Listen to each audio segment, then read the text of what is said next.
नमस्कार, आप देख रहे हैं आपका favourite number 1 show big bulletin और मैं हूं आपके साथ मुकेश राजपूत। हरियाणा प्रदेश एक बार फिर हड़ताल के दौर से दो चार हो रहा है। कहीं बिजली के कट से कोहराम मचा हुआ है तो कहीं बीती रात अंधेरे में कटी, तो कहीं आने वाली रात भी अंधेरे में कटने का डर लोगों को सता रहा है। लेकिन हैरानी इस बात की है कि सरकार को अब भी सब कुछ सामान्य सा नजर आ रहा है।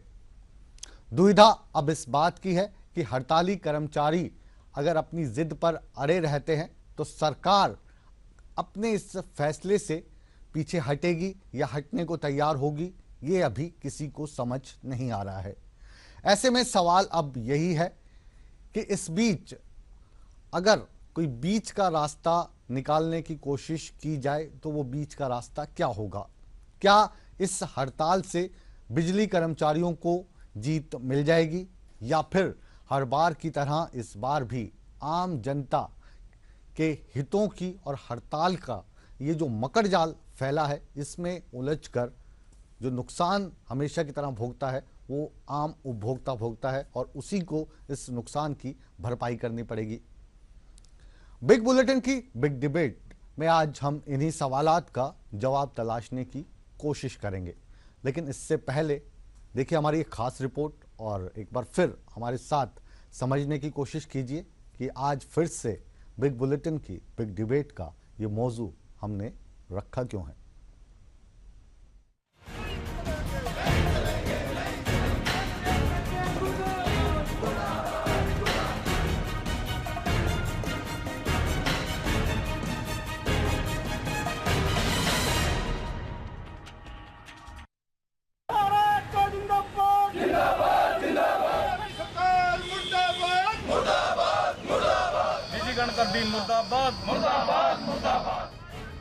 हरियाणा में बिजली कर्मचारियों का हल्ला बोल जारी है। निजीकरण के विरोध में बिजली कर्मचारी मंगलवार रात 10 बजे से हड़ताल पर हैं। बुधवार को हड़ताल का मिला जुला असर दिखा और प्रदेश के कुछ हिस्सों में बिजली प्रभावित भी हुई। बिजली कर्मचारियों ने ऐलान कर दिया है कि वो निगम का निजीकरण नहीं होने देंगे।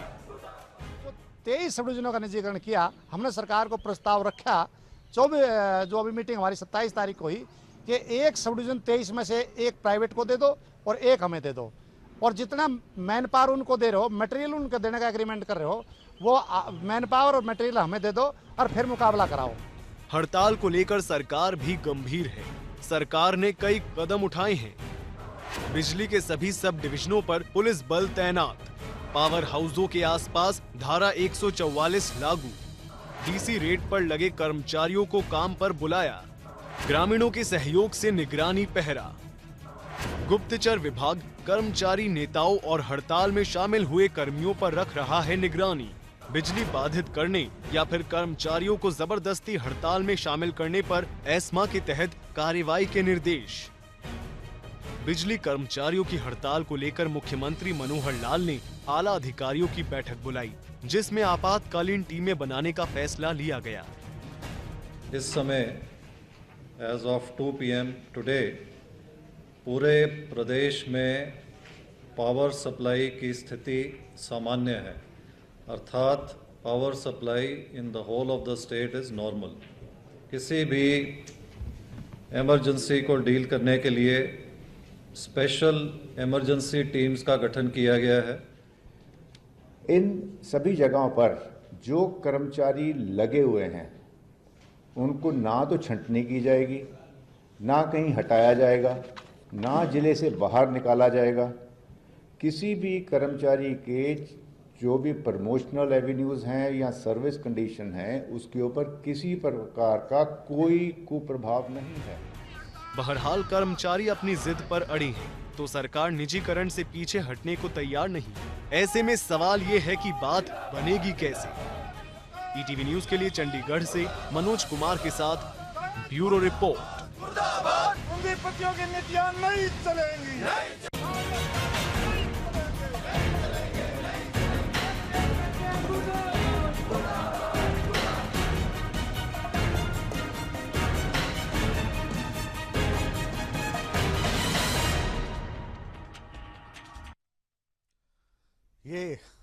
आज जो ताज़ा हालात हैं हरियाणा में, उसको लेकर हमने आपको ये स्टोरी पैकेज दिखाया और इससे आप अंदाज़ा लगा रहे होंगे कि हरियाणा में इस वक्त बिजली कर्मचारियों की हड़ताल को लेकर जो व्यवस्था पलटी पलटी सी दिखाई दे रही है, उसमें किसका क्या रुख है। और इसी विषय पर बातचीत करने के लिए आज हमारी परिचर्चा में मौजूद हैं संजय शर्मा जी। आप भारतीय जनता पार्टी के प्रवक्ता हैं, बहुत बहुत स्वागत है आपका। परवीन नत्रे का संबंध इनेलो से है, बहुत बहुत स्वागत है आपका। रंजीता मेहता जी कांग्रेस की प्रवक्ता के तौर पर। बाल कुमार शर्मा जी आप सदस्य हैं जॉइंट एक्शन कमेटी के। महावीर मलिक साहब आप कर्मचारी नेता हैं। और प्रोफेसर गुरमीत जी वरिष्ठ पत्रकार, जो मेरी मदद करेंगे इस पूरे एपिसोड के दौरान कि जो बातचीत हो रही है इसका असल में मायने क्या है। तो शुरुआत संजय जी से करते हैं। संजय जी, आप कल भी हमारे साथ थे, आज भी हमारे साथ हैं और हरियाणा के जो लोग हैं उन्होंने आप लोगों को चुनकर गद्दी पर बिठाया है। कर्मचारी वर्ग लगातार परेशानियों के दौर से गुजर रहा है और आज जिन कर्मचारियों की हम बात कर रहे हैं, आप जानते हैं बिजली कर्मचारियों की बात है, क्यों काबू में नहीं आते अफसरशाही और कर्मचारी वर्ग आपके? नहीं, ये जो सरकार हरियाणा की है ये कर्मचारी विरोधी सरकार नहीं है, कर्मचारियों की हितों की सरकार करने वाली सरकार है। सरकार ने जो कर्मचारियों की जायज़ मांगे हैं उनको मानने से कभी इनकार नहीं किया और अभी भी बातचीत का रास्ता खुला है। बातचीत के माध्यम से जो भी उनकी उचित मांगे हैं उनको मानने के लिए हम सब लोग तैयार हैं। लेकिन अगर आप ये सोचोगे कि बिजली में कोई सुधार ना हो, चीज़ें ठीक ना हो, अगली दिशा में ना बढ़े, तो ये संभव नहीं होगा। सरकार चाहती है कि हरियाणा के बिजली उपभोक्ताओं को अच्छी बिजली मिले, समय पर बिजली मिले, पूरी बिजली मिले और वो बाधित ना हो। इसी के लिए कुछ ऐसे कदम उठाए जा रहे हैं जो केवल 23 सब डिवीजन में था, उसमें से भी हमने ये कहा बिजली कर्मचारियों को कि 19 में हम करते हैं, 4 को आपको देते हैं और उन 4 में आप भी वैसी व्यवस्था करके दिखाओ जैसे हम निजी हाथों में देकर के 19 को करना चाहते हैं। लेकिन शायद वो तो जो कर्मचारी नेता आप लोगों के पास आए थे उन्होंने कहा कि ये वाला जो फॉर्मूला आप लगा रहे हैं, किसी ठेकेदार को आप 20 लाख रुपए दे रहे हैं, एवरेज मैं निकाल के आप बता रहा हूं क्योंकि 24 लाख से 17 लाख का आंकड़ा कल हमने आपके सामने पेश किया था, तो वो 20 लाख रुपए उस डिवीजन में दे दीजिए। वो कह रहे हैं आप 20 भी मत दीजिए, हमें 10 लाख दीजिए और 3 महीने का हमें समय दे दीजिए और नज़ारा देखिए। क्योंकि एक तो ये वाला जो पैसा आप दे रहे हैं ये हमारा पैसा है, आम जनता का, हरियाणा की जनता का, और आप इस पैसे की बंदर बांट कर रहे हैं। ये आरोप आप पे कल भी लगा था, आज भी लगा था। इससे आगे बढ़ते हुए सांसद दुष्यंत चौटाला ने कल प्रेस नोट जारी किया। उनके जो प्रतिभागी बैठे थे उन्होंने आरोप लगा दिया कि ये खेल आप अपने मंत्री कैप्टन अभिमन्यु के परिवार को फायदा पहुंचाने के लिए कर रहे हैं। तो उस आरोप का जवाब भी आज उन्होंने दिया है, साबित करने की बातचीत करी है। तो विवादों में क्यों है? अगर आप अच्छा काम कर रहे हैं तो फिर विवाद क्यों है इसमें, ये बताइए। इसमें शायद कुछ गलत फहमियां हैं। कर्मचारियों को शायद ये लग रहा है कि उनके हितों को कुठाराघात किया जाएगा, लेकिन ऐसा नहीं है। किसी की छंटनी करने का विचार नहीं है, किसी की डिमोशन का विचार नहीं है, किसी की कोई नौकरी हटाने का विचार नहीं है, ऐसा कुछ भी नहीं है। हमने जो आप 10-20 लाख की बात कर रहे हैं, 20 लाख रुपए एवरेज आपने बात की है, तो कर्मचारियों के मन में ये कहा है कि उतनी व्यवस्था आप खड़ी करके वहां पर आपके हाथ में सौंपते हैं और वैसी व्यवस्था आप दो तो हमें कोई दिक्कत नहीं है। रही बात कैप्टन अभिमन्यु ने अपनी स्थिति स्पष्ट की है और उन्होंने कहा है कि वो सार्वजनिक रूप से माफी मांगे। अगर अच्छा, आपकी सरकार को बने हुए कितना समय हो गया? एक साल 8 महीने। 1 साल 8 महीने हो गए। तो अगर 3 महीने इनको देते तो 2 साल 1 महीने होते और आपके पास 5 साल का कार्यकाल है। अगर ये वाला एक्सपेरिमेंट जो कि लगातार आपकी सरकार करती रही है, अगर कर लिया होता तो ये कंट्रोवर्सी पैदा नहीं होती। नहीं, उसमें राजपूत जी ऐसा नहीं है। देखो, दिशाएं में आगे बढ़ने का एक प्रयास किया जाता है। हर समय हर चीज नहीं हो सकती, हर चीज का एक समय होता है, समय के हिसाब से चीजों को आगे बढ़ाया जाता है। हमें यह लगा कि जो लोग उपभोक्ता अपना पूरा पैसा दे करके बिजली बोर्ड को घाटे के बजाय मुनाफे में लेके आ रहे हैं, बिजली की चोरी को नहीं वो कर रहे हैं, लाइन लॉस वहां पर कम से कम हो रहा है, लोग बिलों को भर रहे हैं, ऐसे लोगों की क्यों ना बिजली व्यवस्था अच्छी दी जाए, क्यों ना उनमें और सुधार किया जाए। सरकार की यही मंशा है, लोगों को, उपभोक्ताओं को, उनको पैसे के सरकार की ये जो मंशा है, इस मंशा पर कितने लोग और कितने परिवार और आपके तकरीबन कितने वोटर डायरेक्ट तौर पे सवाल उठा रहे हैं? उनके प्रतिनिधि के तौर पर आज हमारे साथ हैं बाल कुमार शर्मा जी, जो चंडीगढ़ स्टूडियो में बैठे हैं, और महावीर मलिक हमारे साथ रोहतक से जुड़े हैं। पहले बाल कुमार शर्मा जी, कितने एम्प्लॉयज हैं आप जो बिजली विभाग में काम करते हैं तकरीबन? सबसे पहले तो मैं ईटीवी चैनल का दर्शकों का मेरी तरफ से नमस्कार जी। जैसा कि मेरे मित्र संजय जी ने कहा, ये सरकार कर्मचारी हितैषी है। क्या सस्पेंड करना कर्मचारियों को, एस्मा लगाना, ये कर्मचारी हितैषी है? क्या चलिए ये सवाल लगातार उठ रहा है। मेरा सवाल आपसे ये था शर्मा जी कि कितने कर्मचारी हैं बिजली विभाग से जो डायरेक्टली इनडायरेक्टली जुड़े हुए हैं इस वक्त? हमारे पास तकरीबन 33,000 कर्मचारी हैं, जिनमें 27,000 के करीब पक्के कर्मचारी हैं रेगुलर, और 6-6.5 हजार रुपये कच्चे कर्मचारी हैं डीसी रेट, जिनको सरकार अपना कर्मचारी मानती ही नहीं है। तो आज के जो पीछे इस सरकार ने दमन चक्कर चलाया कर्मचारियों पे, कुछ अधिकारी, मैं कहना जरूर कहूंगा इस चैनल के माध्यम से, कुछ अधिकारी अपना अड़ियल रवैया अपनाए हैं। जब आदरणीय कृष्ण पंवार जी की अध्यक्षता में जो मीटिंग बुलाई गई थी, उसमें हम मीटिंग के लिए गए। एक अधिकारी ने खुले रूप से कहा, जो मैंने कर दिया, और मैं किसी यूनियन को मीटिंग के लिए नहीं बुलाता, जो आना चाहे तो आ सकता है, मैं किसी मीटिंग को किसी कर्मचारी नेता को नहीं बुलाया करता जी। मैं वापस आपके पास आएंगे। महावीर जी आपके पास चल रहे हैं। ये कल भी आरोप लगाया था, आपके जो कर्मचारी वर्ग के नेता हमारे साथ आए हुए थे। आज हम आपसे जानना चाहते हैं रोहतक में क्या हालात हैं, और ये जो बिजली की जो हड़ताल कल रात 10 बजे से चल रही है, इस हड़ताल के क्या आपको फायदा हुआ है, क्या हरियाणा की जनता को नुकसान हुआ है? क्योंकि ये जो हड़ताल है अभी कल रात 10 बजे तक आपने घोषित की है, तो इस बीच कोई सरकार की तरफ से प्रस्ताव आया बातचीत का कुछ? हाँ जी, मुकेश राजपूत जी, मैं ये कहना चाहता हूँ कि हड़ताल कोई कर्मचारी का शौक नहीं है। सरकार की जो ये नीतियाँ हैं, जब से चाहे पिछली सरकार थी, अब इतनी स्पीड से ये नीतियाँ लागू कर दी, निजीकरण की, आउटसोर्सिंग की, ठेकेदारी की, जिसके ऊपर सीधा शोषण है। और जो ये निजीकरण है, ये विभागों का विस्तार हुआ था। बिजली बोर्ड में पिछले आंकड़े देखे हैं तो 45,000 कर्मचारी होता था जब हरियाणा की जनसंख्या 1 करोड़ थी।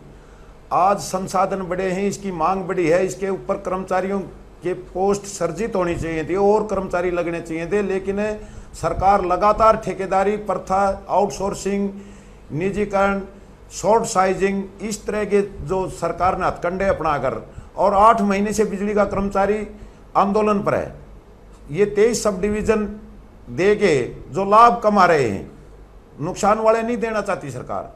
जहां से रिकवरी नहीं हो रही, जहां लगातार रिकवरी कर रहे हैं, चिन्हित करके उन्हीं सब डिवीजनों को सरकार निजी हाथों में प्रॉपर्टी को मालिक की प्रॉपर्टी बनाना चाहती है। ये निगम बनने से पहले जब बोर्ड था, बोर्ड के अंदर देखिए जनता को कितनी सुविधाएं मिलती थी, फ्री ट्यूबवेल कनेक्शन मिलता था, मीटर लेकिन रिप्लेसमेंट महावीर मलिक साहब, इसमें जो सरकार का लॉजिक है, इन्होंने ये जो ये यूनिट्स चुनी है 23, जो अब 23 से घटकर 19 रह गई हैं, ये वो यूनिट्स हैं जहां पर रेगुलर तौर पर सरकार की जो बिजली खर्च हो रही है उसका पैसा वापस मिलता है। यहां पर अधिकतर बिजली के वो उपभोक्ता रहते हैं जो समय पर अपना बिल जमा कराते हैं। रंजीता मेहता के पास चलते हैं, कांग्रेस की प्रवक्ता। ये वाला प्रस्ताव आपकी सरकार में भी आया था, हुड्डा साहब ने इस प्रस्ताव को गिरा दिया था। आज ये प्रस्ताव भारतीय जनता पार्टी लेकर आई है, 23 की जगह अब 19 यूनिट्स हो गई हैं। इनका कहना यह है कि इससे जो बिजली की सुविधाएं आम उपभोक्ता को मिलनी चाहिए, जनता को मिलनी चाहिए, उसे बेहतर बनाने में मदद होगी और बिजली विभाग जो घाटे में जा रहा है उस घाटे से उभारने में सहायता मिलेगी। सहमत हैं आप सरकार की इस दलील से? नहीं मुकेश जी, मैं बिल्कुल भी सहमत नहीं हूं। जब 1998 में ये बोर्ड निगम में तब्दील हुआ था तब 450 करोड़ का घाटा था, जो कि आज बढ़कर 34,000 करोड़ पे पहुंच चुका है। जहां तक बात संजय शर्मा जी ने इस डिबेट की शुरुआत की, जैसे एक चोर कहता है कि देखिए मैंने चोरी नहीं की, इन्होंने डिबेट की शुरुआत की कि हम कर्मचारी विरोधी नहीं हैं। तो इससे साफ पता चलता है कि आप जो एस्मा लगा रहे हैं, एक युद्ध के अंदर ब्रह्मास्त्र सबसे बाद में चलाया जाता है, वो लास्ट हथियार होता है जब कोई ऑप्शन नहीं बचती। उसी तरीके ये एस्मा एक लास्ट ऑप्शन है जिसको कि इन्होंने यहाँ पे फर्स्ट ऑप्शन बनाया, जबकि जो धरना प्रदर्शन था पूरा शांतिपूर्वक चल रहा था, कुछ भी उसमें नहीं था और बातचीत करने के लिए तैयार थे। इनका कोई भी प्रतिनिधि वहां पे बात करने के लिए नहीं गया। एस्मा लगाकर कहीं ना कहीं दबाव की राजनीति अपनाने का जो अड़ियल रवैया आजकल जो खट्टर सरकार है, हर साहब हैं जो हर चीज में दिखा रहे हैं, चाहे वो रोडवेज के कर्मचारी हैं, चाहे वो गेस्ट टीचर है, हर चीज पे ये अपनी मनमानी करने की कोशिश कर रहे हैं। वही अड़ियल रवैया जो है इन्होंने बिजली कर्मचारियों के साथ अपनाया। और जहां तक इन्होंने लाइन लॉस की बात की, वापस लौटेंगे आपके पास, एक बार रुक करते हैं इनेलो के प्रवक्ता प्रवीण जी का। लाइन लॉस की, प्रवीण जी बिल्कुल लाइन लॉस की भी बात करेंगे। रंजीता जी, ये जो सरकार है इसको बार बार आप लोग अनुभवहीन सरकार का तगमा देते आए हो। अभी आंदोलन हुआ जाट आरक्षण को लेकर, उस आंदोलन में सरकार को बहुत सारी जगह नाकामी हाथ लगी। तो वो कहते हैं ना कि दूध का जला छाछ को भी फूंक फूंक के पीता है। तो ये जो एस्मा लगाने वाली कवायद है, या जो बिजली घर के बाहर पुलिस वाले खड़े कर दिए गए हैं, कर्मचारी वहाँ पे कोई अवरुद्ध पैदा ना कर सके, ये उस कवायद के तौर पे देखा जा सकता है पॉजिटिविटी अगर हम देखें सरकार की, कि जनता को इस हड़ताल का असर ना झेलना पड़े, उपभोक्ताओं को इस हड़ताल की वजह से परेशानी ना हो। मुकेश जी, पहली बात तो ये है, जैसे आपने कहा कि सरकार अनुभवहीन है। आप कहते हैं, मैं वही कह रहा हूँ, सरकार अनुभवहीन तो है ही, साथ में 20 माह में सरकार ने एक चीज और साबित की है, ये सरकार प्रदेश की जनता के हितों के खिलाफ काम करने वाली सरकार है। देखिए, नियत और नीति, जो नियत है और नीति क्या है सरकार की, बहुत महत्वपूर्ण होती है। यहाँ पे सरकार की नियत में खोट है, नीति इनके पास है नहीं है। जिस तरह से देखिए, एक तर्क दिया संजय जी ने कि हम चाहते हैं कि उपभोक्ताओं को अच्छी सर्विस मिले। साहब, जो विभाग कर्मचारियों की कमी से जूझ रहा है, बजाय आप उस विभाग में कर्मचारियों को भर्ती करो और अपने उन कर्मचारियों से प्रदेश की जनता को अच्छी सुविधाएं दिलाओ। उसकी आड़ में आप केवल अपने मित्रों के व्यवसायिक हितों को साधने के लिए प्रदेश की जनता के खून पसीने की गाड़ी कमाई को उन मित्रों को देने के लिए इस तरह का षड्यंत्र और कूच चक्र आपने बनाया है। यह स्पष्ट यहां पे नजर आ रहा है। जो एक्चुअल मंशा है इन डिविजन्स को प्राइवेट घुमा फिरा के आप बात वही कर रहे हैं जो कल दुष्यंत चौटाला के प्रेस नोट के माध्यम से आपके यहाँ पे साथी रविंदर ढुल कह के गए।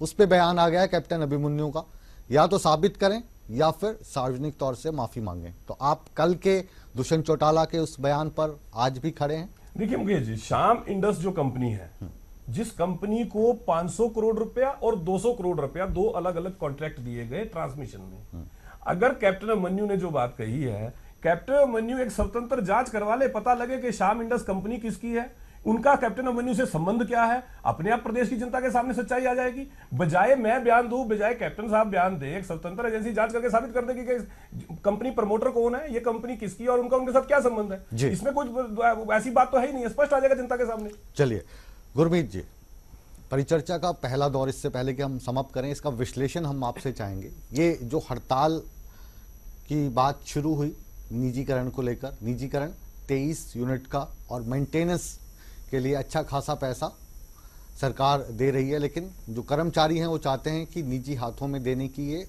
अब पहली सीढ़ी है। फिर कल से इसमें राजनीति शुरू हुई, बिग बुलेटिन ही था जिसमें ये बातचीत सबसे पहले सामने आई कि ये जो कंपनियां जिसको कॉन्ट्रैक्ट दिया जा रहा है, इनका संबंध कैप्टन अभिमन्यु जो वित्त मंत्री हैं और इसके अलावा 12-13 बड़े विभाग उनके पास हैं हरियाणा की सरकार में, उनके परिवार को फायदा पहुंचाने के लिए किया जा रहा है। कैसे देखते हैं आप पूरी जो ये? देखिए, पहली बात तो यही है कि ये हड़ताल आपको मालूम है कि ऑलरेडी शुरू हो चुकी है एस्मा लगाए जाने के बावजूद, और अभी आप लोगों की रिपोर्ट, हम लोगों को फील्ड से पूरी तो रिपोर्ट नहीं है हमारे पास, पर मिले जुले असर की बात है। तो वो पहली बात तो ये कि उम्मीद ये की जानी चाहिए थी की जानी चाहिए कि बहुत ज़्यादा प्रभाव एटलीस्ट लोगों पे ना पड़े। दूसरी बात ये कि जहाँ तक सरकार और कर्मचारियों के बीच का जो कम्युनिकेशन गैप है वो तो बहुत स्पष्ट है ही, क्योंकि एस्मा जो है वो शुरू से सरकार ने लगा दिया। कुछ ऐसा भी लगता है, मुझे ऐसा महसूस होता है कि जब से जाट एजिटेशन हुआ उसके बाद सरकार जो है वो ज़रूरत से ज़्यादा एहतियातन ले रही है ना, तो उस वजह से वो हर चीज़ में थोड़ा सा वो कर रहे हैं। लेकिन जो मुख्य मुद्दा है मुकेश, मैं कतई निजीकरण का समर्थक नहीं हूँ, लेकिन मुझे सिर्फ इतना कहना है कि ये एक विभाग आज यहाँ होगा कल कहीं होगा, ये कोई आप एक अगर अलग से चुन लें उसका, ये सर्वव्यापी है और इसमें ना कांग्रेस बच सकती है, इनेलो तो चलो नेशनल स्तर पे है ही नहीं, ये नेशनल स्तर पे है नहीं, उस तरह से सरकार में नहीं रहे। ये जो एक निजीकरण का, आउटसोर्सिंग का, पब्लिक प्राइवेट पार्टनरशिप का जो फंडा चल रहा है हर जगह, इसके ये परिणाम आते हैं और ये जगह जगहों पर अलग अलग तरह से नजर आ रहे हैं। अब कहाँ कितना कौन रजिस्टर कर जाता है, जैसे आप अभी बता रहे थे अपनी रिपोर्ट में कि कांग्रेस के समय में भी हुआ था, एम्प्लॉयज ने प्रेशर बनाया, वापस ले लिया, अब एम्प्लॉयज दोबारा बने। पर ये लड़ाई आखिर कब तक, क्योंकि एम्प्लॉयज की संख्या लगातार कम होती जा रही, जैसे इसकी अभी एक हमारे कर्मचारी नेता ने भी कहा, और हर जगह, ये सिर्फ बिजली विभाग में नहीं है, प्राइवेट इंस्टीट्यूशन में हम और आप भी जानते हैं, मीडिया और भी, हर जगह कॉन्ट्रैक्ट सिस्टम को ये जो बढ़ावा दिया जा रहा है, मैं इसका व्यक्तिगत तौर पे बिल्कुल समर्थक नहीं हूं, क्योंकि ये कोई सॉल्यूशन नहीं है, कार्य क्षमता को बढ़ाने का ये एकमात्र पैमाना नहीं है। पर ये एक राष्ट्रव्यापी चीज है जिसमें सभी राजनीतिक दलों को या तो अपने हित दिखते हैं या वो अफसरशाही से गुमराह हो जाते हैं, और ये जगह जगहों पर लगातार ये महसूस किया जा रहा है, जिसकी वजह से ये समस्याएं आ रही हैं और कर्मचारी अपने अस्तित्व की लड़ाई या अपने हितों की लड़ाई लड़ने पर मजबूर है। जो बिग बुलेटिन है, इसका मुद्दा आज बिजली कर्मचारियों की हड़ताल है। इस हड़ताल के क्या फायदे हैं, क्या नुकसान है, दोनों पक्षों को हम जानने की कोशिश कर रहे हैं। कर्मचारी हित, इसमें कितने आघात हो रहे हैं और सरकार की मंशा इसमें क्या है, राजनीति कहां हो रही है, इन्हीं सभी विषयों को लेकर हम लौट रहे हैं। आप कहीं मत जाइए, रिमोट को बिल्कुल हाथ मत लगाइए, क्योंकि आप देख रहे हैं आपका favourite number 1 show big bulletin. मिलते हैं एक छोटे से कॉमर्शियल ब्रेक के बाद।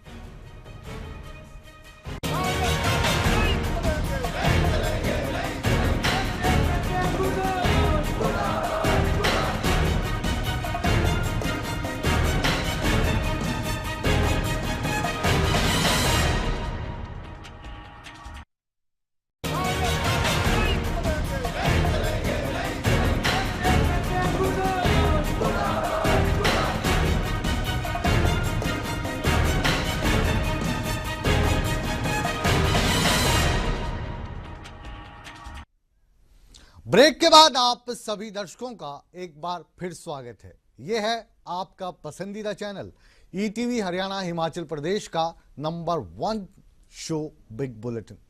आज बात हो रही है हड़ताल की, बिजली कर्मचारियों की हड़ताल की। सरकार कह रही है कि इस हड़ताल से आम जनता को कोई फर्क नहीं पड़ा है, बिजली सुचारू रूप से जारी है। जो आंकड़ा सरकार परसेंटेज में बता रही है, उससे कहीं ज़्यादा आंकड़ा कर्मचारी बता रहे हैं कि इतने लोग हड़ताल पर हैं। उस आंकड़े को सरकार के मुख से और कर्मचारी नेताओं के मुख से हम जानने की कोशिश करते हैं। जैसे मैंने कहा, आपने पन्ने पलटने शुरू कर दिए। शर्मा जी बताइए, आंकड़े क्या हैं आपके पास? देखिए मुकेश जी, जो सरकारी आंकड़े दिए जा रहे हैं 36% के, मैं इसको नकारता हूं बिल्कुल। जो इनके फिगर हैं सरकारी, वो मैंने सारे कलेक्ट किए हैं। हमारे दोनों कंपनी में 15,511 आदमी हैं, 13,049 आदमी स्ट्राइक पे हैं जी, जिसमें 83 पॉइंट कुछ स्ट्राइक बनती है। HEPN है, HPGC हैं, वो मेरे पे थोड़ी देर में आंकड़े पहुंच जाएंगे। कुल मिला के हमारे चारों कंपनी की 80% से ऊपर स्ट्राइक है जी। तो मेरे तो निवेदन है सरकार से, ब्लॉक के नेताओं से बात करें। हमने भी कहा मुकेश जी, जो 2 सब डिवीजन है हमारे को, 1 सब डिवीजन प्राइवेट को दे दो, 1 हमारे को दे दो। 6 महीने साल कंपटीशन कर दीजिए। अगर हम नंबर 1 आते हैं तो इस 22 सब डिवीजन है जो, इनको कैंसिल करें, और अगर प्राइवेट वाला ऊपर जाता है तो तय क्या पूरे हरियाणा के सब डिवीजन प्राइवेट कर दे, हमें कोई इतराज नहीं है जी। संजय जी, एक तो ये तो चैलेंज करके आ गए सरकार को भी, और भाजपा के जो पार्टी में सोच विचार करने वाला थिंक टैंक है, या जो बिजली विभाग को जो लोग चला रहे हैं, तो इस चैलेंज को एक्सेप्ट क्यों नहीं कर लेते आप? दूध का दूध पानी का पानी हो जाएगा। मुकेश जी, हमने कहा है, हमने कर्मचारियों को कहा है कि 4 सब डिवीजन आपको दे रहे हैं हम।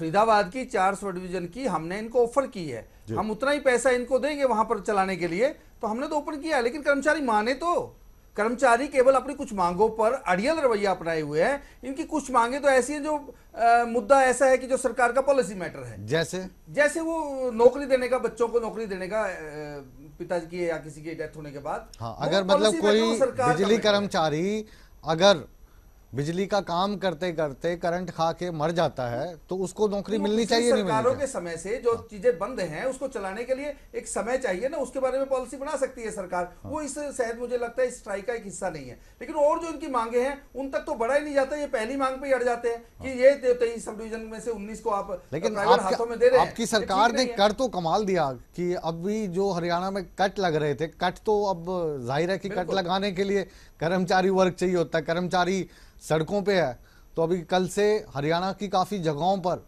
अनकट बिजली मिल रही है।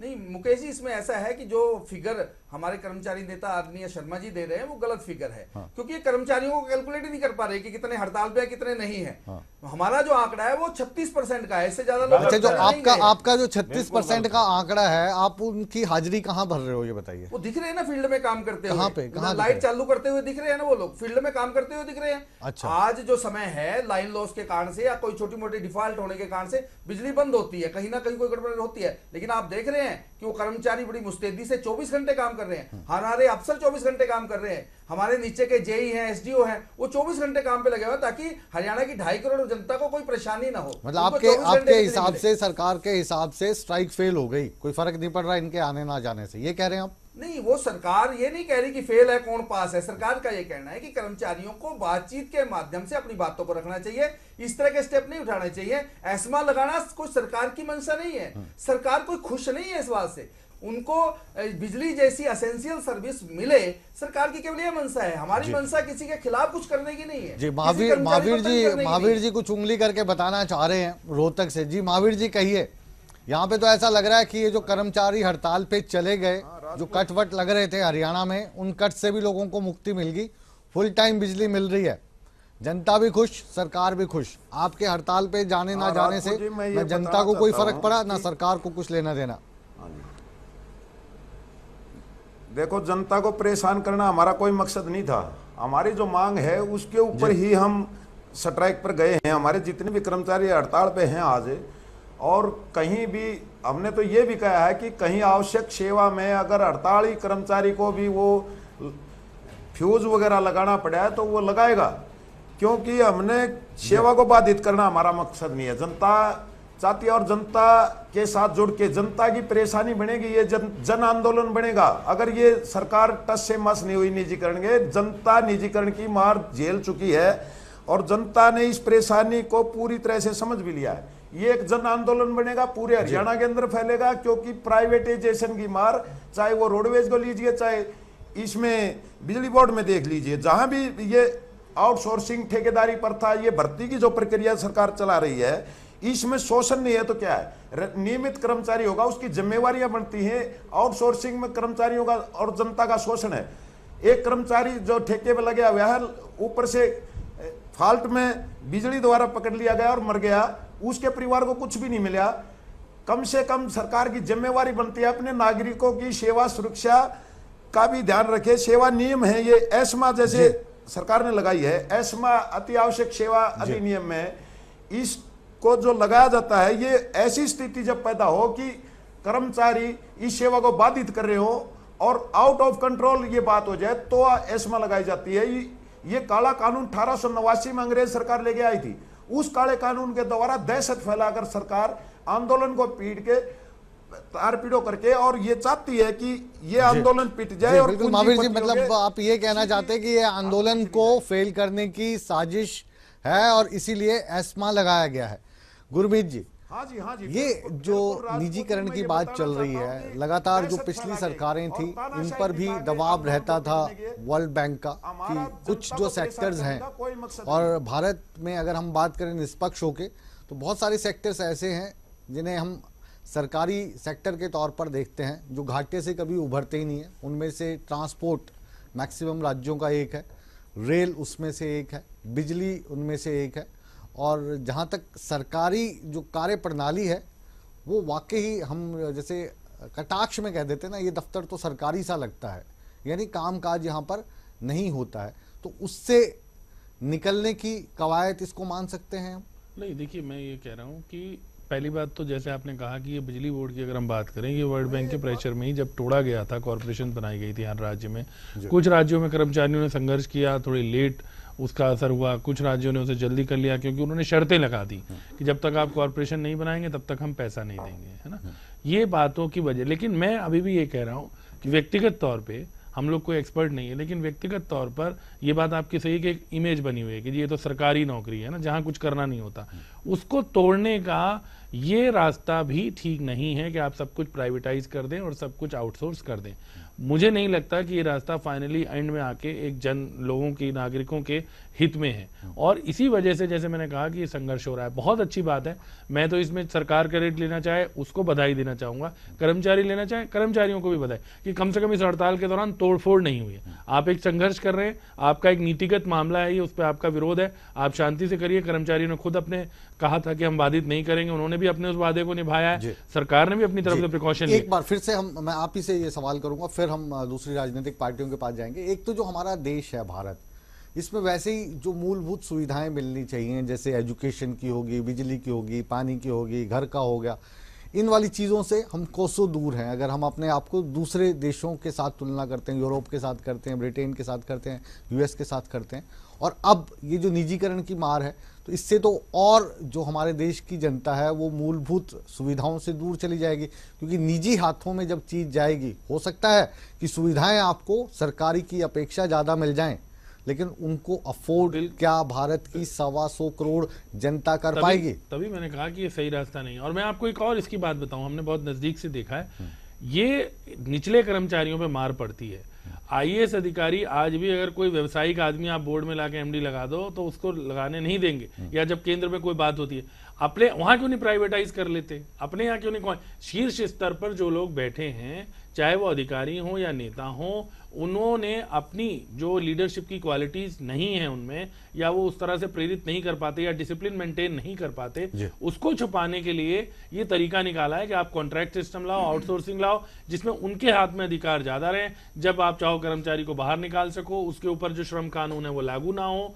इस वजह से ये पूरी कवायद होती है।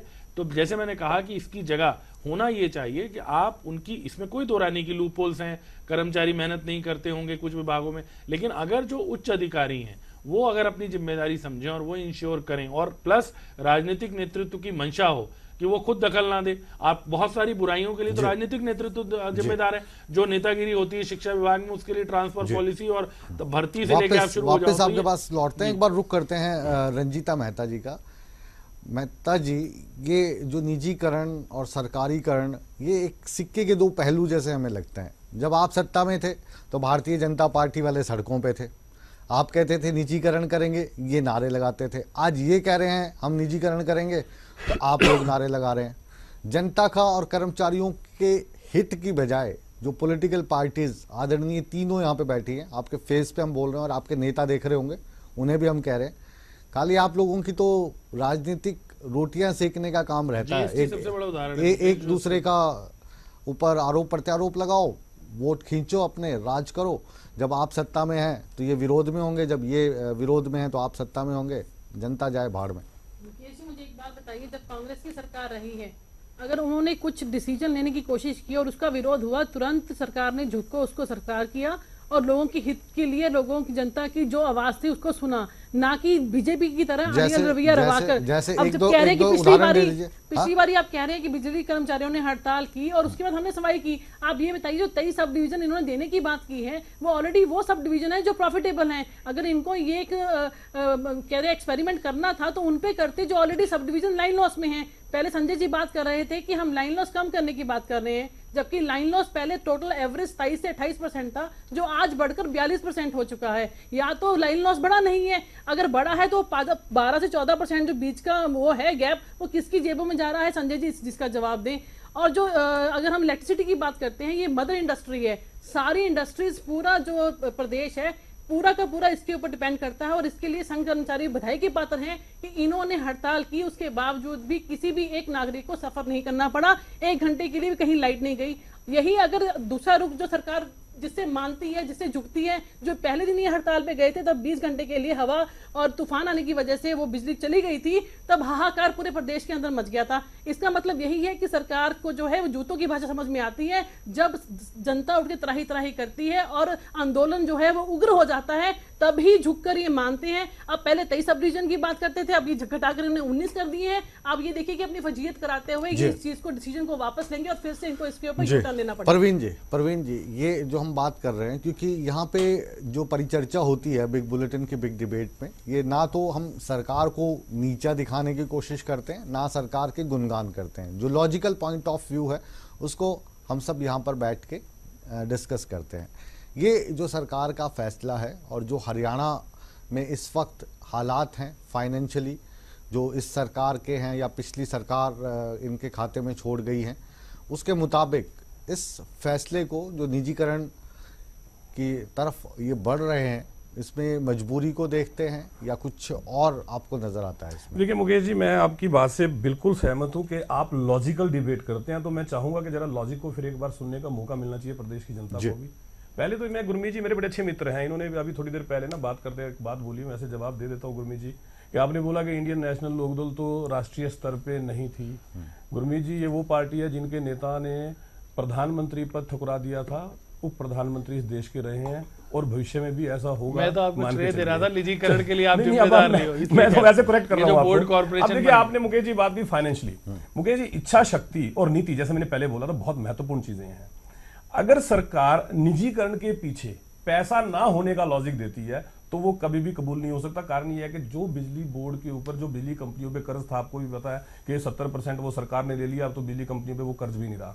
जो एक और बड़ी इंपॉर्टेंट चीज है, पावर परचेज एग्रीमेंट, जो कांग्रेस के कार्यकाल में भी हुए और ये सरकार ने भी किए और कांग्रेस के एग्रीमेंट्स को अभी कंटिन्यू भी कर रही है। हम पिछली बार भी, आपको याद होगा मुझे चर्चा में ये जिक्र हुआ था कि किस तरह से बाहर से महंगी बिजली खरीदी जा रही है, 11.5 रुपए पर यूनिट। कल ही हमने जिक्र किया था कि अगर हम खुद बिजली बनाते हैं तो उसका जो खर्च आता है वो 4 रुपए कुछ पैसे आता है और हम खरीद रहे 11 रुपए।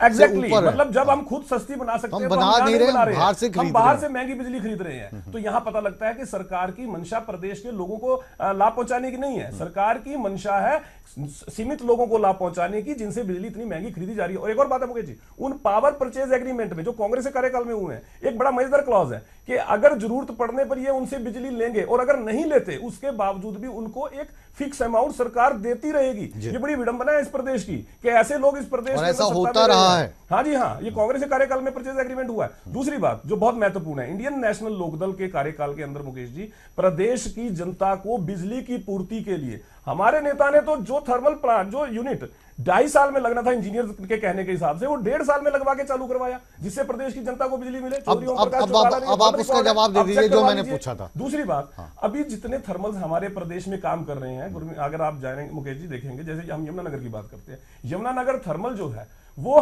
इंडियन नेशनल लोकदल की सरकार के दौरान प्लान हुआ, और लेकिन जब सरकार, चुनाव हो गया, सरकार बदल गई, कांग्रेस की सरकार आ गई, तो सारे प्रदेश को पता है किस तरह से उस एग्रीमेंट के क्लॉजेस को बदल के कंपनी को फायदा पहुंचाने की कोशिश की, और आज भी वो थर्मल प्लांट बंद पड़ा हुआ है। और एक और महत्वपूर्ण बात यह है, जितने प्रदेश के थर्मल बंद है, आपको याद होगा कुछ टाइम पहले जब बजट आया था, उस वक्त सरकार ने यह बात कही थी कि हम एक क्रिटिकल प्लांट लगाएंगे 600 मेगावाट का, लेकिन सरकार की नीयत और इच्छा शक्ति ना होने की वजह से आज भी हालात जस के तस बने हुए हैं। आपको हैरानी होगी मुकेश जी, आज भी किसान बिजली कनेक्शन के लिए, ट्यूबवेल कनेक्शन के लिए लाइन लगाए खड़े हुए हैं, और ये सरकार, उम्मीद है आपने अपनी बात पर्याप्त समय आपको दिया। हमने एक बार फिर से हम, क्योंकि आज के जो शो है उसके हीरो हमारे बिजली कर्मचारी हैं और इनकी समस्या से जो हरियाणा की जनता को समस्या हो सकती है उसके बीच की हम रास्ता निकालने की बात कर रहे हैं। मुकेश जी, बाल कुमार शर्मा जी, आपसे मेरा ये सवाल है, अब हड़ताल के तकरीबन आपने कल शुरू की थी रात को 10 बजे और अब 8 बजने ही वाले हैं, यानी 22 घंटे तो निकल गए। अब आपके पास 2 घंटे ये और 24 घंटे और मान लेते हैं हम, 26 घंटे हैं। तो इस 26 घंटों के बाद आप वापस आ जाएंगे अपने अपने काम पर या जारी रहेगा कार्यक्रम? सबसे पहले तो जैसा कि मेरे साथी संजय जी ने कहा, भाई बिजली सुचारू रूप से चल रही है। जी जी। मैं एक बात पूछना चाहता हूँ, जब हम बिजली बंद कर ही रहे जी, हमने पहले अपने नोटिस में लिखा हुआ है हम बिजली बंद नहीं करेंगे। ये फिर ये बार बार दावे किए जा रहे हैं बिजली पूरी देंगे, बिजली पूरी चल रही है। जब शर्मा जी समय अब मेरे पास सिर्फ 2 मिनट बचे हैं, आपके साथी के पास भी जाना है। ये कार्यक्रम कल रात 10 बजे बंद हो जाएगा हड़ताल वाला, आप कल रात 11 बजे से फिर से काम पे लौट आएंगे? मुकेश जी ऐसा है, कल शाम को हम अपनी मीटिंग करेंगे, ज्वाइंट एक्शन कमेटी के सदस्य 6 सदस्य है, और पूरे 2 दिन की जो हड़ताल हुई है इसकी समीक्षा करेंगे। अगर सरकार नहीं मानती तो आगे भी हम अपनी सलाह करके आपको महावीर जी हम रोहतक आपके पास आ रहे हैं, 1 मिनट हमारे पास बचा है आखिर में। आप बताइए, ये जो हड़ताल आपने की कल रात 10 बजे से लेकर अभी भी जारी है और कल रात 10 बजे तक का टाइम आपने दिया है, क्या हासिल हुआ कर्मचारियों को इस हड़ताल से?